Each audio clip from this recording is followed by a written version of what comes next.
Donald Trump is trying to deny it, but close sources to him are saying that behind the scenes, he's going through emotions of rage and disbelief at the fact that his company and his CFO just got charged with major crimes. Check this clip out. Look, John, you're going to continue to see the former president describe this as a witch hunt and describe this as a partisan investigation.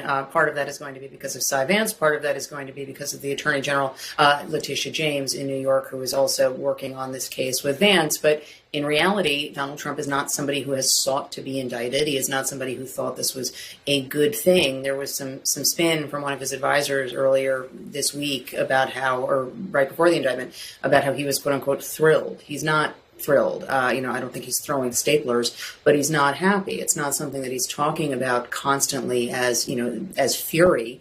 But this is not where they want to be. This is a totally new world for him, John. And I think that what you've seen with the former president and his advisors and members of his family and his allies is they have conflated legal problems with public relations problems for so long that I think some of them are losing sight of the fact this is actually an indictment. Now, it's not an indictment of Donald Trump personally, but it is an indictment of his CFO and of his company. And these are, even if they want to dispute the case and whether it's fair and whether it would be brought against somebody else, the reality is that Alan Weisselberg, the CFO, is facing potential jail time. That's from CNN, and that's Maggie Haberman. She's a New York Times reporter, always gets the inside scoop on Trump. And what she's saying, in effect, is that Donald Trump is trying to say, look, I'm thrilled my company is getting charged. I'm thrilled that the witch hunt is being exposed and that when I come out the other side looking like roses, everyone's going to know I'm innocent. And the only way this is happening is because the charges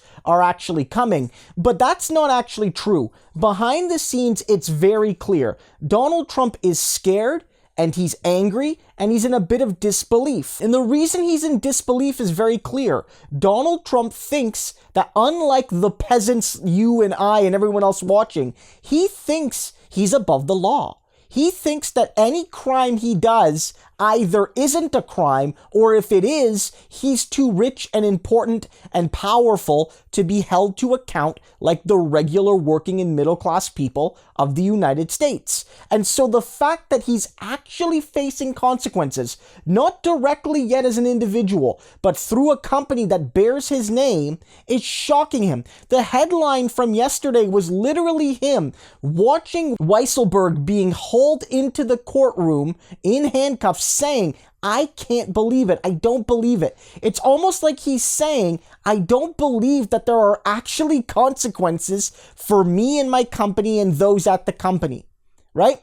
So he's not happy about this, but it's also a bit of delusion. As Haberman notes there, for a long time, Trump and the Trump Organization and the Trump kids, they've sort of seen this not as a criminal thing, but as a public relations thing. And so fundamentally, they're acting as if, okay, this is really just something that might make us look a little bad, but we're above the law. So worst case scenario, there'll be some bad headlines and nothing else. But now they're starting to see it. They're actually seeing it with their eyes. One of their closest confidants just got charged with crimes that could send him to prison, and they've all done the same thing. We've all talked about it earlier, with Ivanka being accused of the same things Weisselberg is being charged with. So right now, Trump behind the scenes is losing his cool. He's not necessarily throwing staplers like Haberman says, but he's in disbelief. Because Donald Trump is like a lot of rich people in the rare cases that they face consequences. I thought I didn't have to follow the rules working class people did. Well, every once in a while, Donald, you do.